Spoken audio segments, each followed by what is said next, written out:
masques, on n'en a même pas assez pour nous déjà. On va en envoyer en Afrique de quoi? On n'a pas assez de respirateurs en France, on va en envoyer en Afrique. Quelle autre solution on a? On n'est pas en train. J'ai lu par-ci par-là qu'on les prenait pour des cobayes. On n'est pas en train de tester des rouges à lèvres, on est en train de tester quelque chose qui peut les sauver. Donc, qu'est-ce qu'on a le risque? On les laisse. On peut leur demander d'abord, non?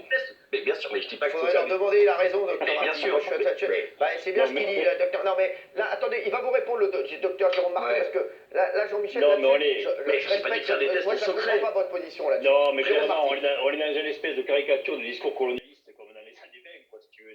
Ah ouais.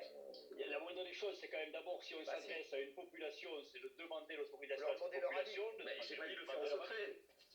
Non, mais là, si tu veux, les deux chercheurs qu'on a vus, ou les deux médecins, je suis désolé, mais parlent avec une extrême facilité de gens qui sont sur un continent, qui ne les ont pas écoutés, on leur demande pas du tout leur avis, et puis on est en train de parler d'une cohorte, exactement comme on parlerait d'une cohorte de souris par rapport à une cohorte de cobayes. Il faut arrêter à un moment, il faut quand même se rappeler qu'on parle d'humain, juste d'humain. Exactement. Moi c'est ça. C'est vrai que moi, là, les mecs, là, cette séquence, pour moi, j'avais l'impression que j'étais retourné des années en arrière. Elle m'a gêné. Je suis désolé, de Jérôme Marty aussi, Jimmy Mohamed aussi. Oui, Jean-Michel. Mais Cyril, moi, si j'étais malade, moi, je serais d'accord pour faire un test de vaccin sur moi. Si ça peut me sauver la vie, je serais d'accord. On parle de l'Afrique, mais même je suis sûr qu'il y a des Européens qui sont malades qui seraient d'accord pour les tests sur eux. Bah oui, bien sûr. L'Afrique. Parce que l'Afrique, ils ont beaucoup moins de moyens, de respirateurs, de masques, de moyens pour s'en sortir. Donc évidemment, c'est une manière de les aider. J'ai pas dit de le faire en secret. À partir du moment où ils sont d'accord. Moi, parler de ça comme parler de l'Afrique et des Africains comme des cobayes, je suis désolé. Mais on n'a pas dit cobaye. Qui a dit cobaye? Si, c'est un petit peu ce qui était un petit peu. Moi, c'est ce que j'ai ressenti. Après, je sais pas. Raymond, qu'est-ce que t'en penses? Raymond, on l'entend pas. Laissez-les mourir alors. On parlera après. Laissez-les mourir alors. Laissez-les mourir. Non, mais là, on a dit. Vraiment, quand je connais ton intelligence, ton cynisme est très étonnant. Parce que là, en fait, ce que ça laisse entendre, ce que ces professeurs laissent entendre, c'est que de toute manière, prostituées ou africains, ils sont condamnés. Pauvres par leur profession, dans un cas par le sida et dans l'autre cas parce qu'ils sont en Afrique et qu'il n'y a pas d'argent. Condamnés pour condamner, essayons des choses. Mais c'est horrible cette manière de faire les choses. C'est horrible. Je ne comprends même pas, Jean-Mi, comment tu peux trouver les phrases que 1% de justifiable dans le raisonnement. Mathieu, on n'est pas en train de dire, Michel, on n'est pas en train de dire testons quelque chose. Le seul risque qu'il y a, c'est où ça marche ou ça marche pas. Ça va pas les tuer. Testons-le chez nous. Testons-le chez nous, c'est qu'elle a. Mais je suis d'accord pour qu'on le teste. Je suis d'accord pour qu'on le teste chez nous. Je suis d'accord. Je veux bien le tester moi-même. Mais bien sûr, je suis d'accord pour le test chez nous. Moi, je trouve que c'est très très long la recherche. On prend des tests interminables. Il y a une urgence. Testons les tests. Testons tout de suite sur les humains. Et comme c'est lent, du coup, ça y est. Non, ça donne vraiment l'impression qu'il y aurait des peuples qui méritent moins de protection que d'autres. Qui dit test dit risque. Il y a toujours des risques dans un test, notamment des vaccins.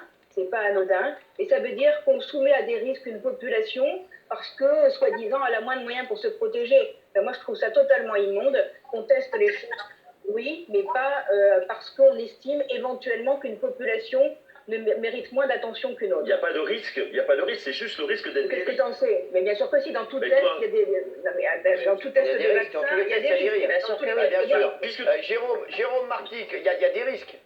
Mais oui, il y a toujours des risques, bien évidemment. Bien sûr. Mais là, dans le raisonnement, c'est quand même testons chez eux, et si les résultats sont positifs, on les prendra chez nous. C'est ça. Donc si on teste à l'extérieur, on teste le risque à l'extérieur, et puis on prend le bénéfice chez nous. Donc ne faisons rien. Non mais on peut pas faire ça. Non mais les mecs, on peut pas dire on va les tester.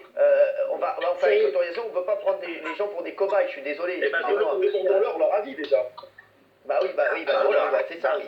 Franchement, c'est pas. Non mais je suis désolé les gars, non mais arrêtez, on peut pas dire ça. Regardez sur Twitter, je vous dis, il y a plein de gens qui disent Cyril, je comprends bien l'Afrique, c'est le continent cobaye, vous êtes des gros bouffons LCI, ce qui m'énerve plus que tout, c'est son sourire narquois, nanana. Bon voilà, c'est tenir ce genre de propos et monstrueux. Oui, c'est peut-être monstrueux, mais moi je me suis un tout petit peu documenté aujourd'hui, j'ai été regardé sur un site qui s'appelle Jeune Afrique, c'est un site quand même africain. Et il y a 24 pays africains qui sont déjà déclarés volontaires pour faire des tests. 24 pays en Afrique. Ils sont volontaires. Si c'est ça ou crever, ils sont d'accord pour tester. Ben excuse-moi, mais Mohamed. Jimmy Mohamed. Non, mais ils acceptent pourquoi? Parce qu'ils sont au pied du mur. On n'a pas d'alternative à proposer. Si on leur proposait une aide financière, un soutien, à ce moment-là, ils refuseraient. l'épicentre de désormais l'épidémie, elle est européenne. Nous sommes le vecteur de la maladie. Au lieu de tester chez nous, on va se dire, bah tiens, on va tester chez les Africains, puisque demain, vous savez comment ça va se passer en Afrique. Vous pensez que vous allez avoir les mêmes protocoles ici? Vous pensez qu'on va expliquer aux gens les tenants, les aboutissants de toutes ces études? On va leur dire, regarde, il y a un vaccin miracle, très certainement que ça va te sauver. Les gens vont dire, oui, très bien, j'ai peur, le coronavirus va me tuer. Peut-être qu'ils ne seront même pas malades, qu'on va leur mettre le BCG. Si ça va les aider, tant mieux, mais on n'en sait strictement rien. Donc c'est vraiment dégueulasse de tester ça en Afrique alors que nous sommes le vecteur de la maladie. Et ce qu'il oublie de dire, c'est que ce test sur le BCG, il va être aussi réalisé en Europe. En Europe, il y a des soignants qu'on va tester avec le BCG pour voir s'ils font des formes moins sévères de coronavirus. Mais là, ça fait vraiment cobaye, les Africains au pied du mur. C'est mieux que rien, on leur finalement leur donne une petite pièce. On parle d'appel d'offres, on a l'impression qu'on parle de la marchandise. Alors que dans cette période, on pensait qu'on avait quand même compris de nos excès. Alors, on va pas faire parler tout le monde là, sur le sujet, bien entendu, parce qu'il y a d'autres sujets à voir. Dans un instant, on va parler de ces masques commandés par la France, détournés à la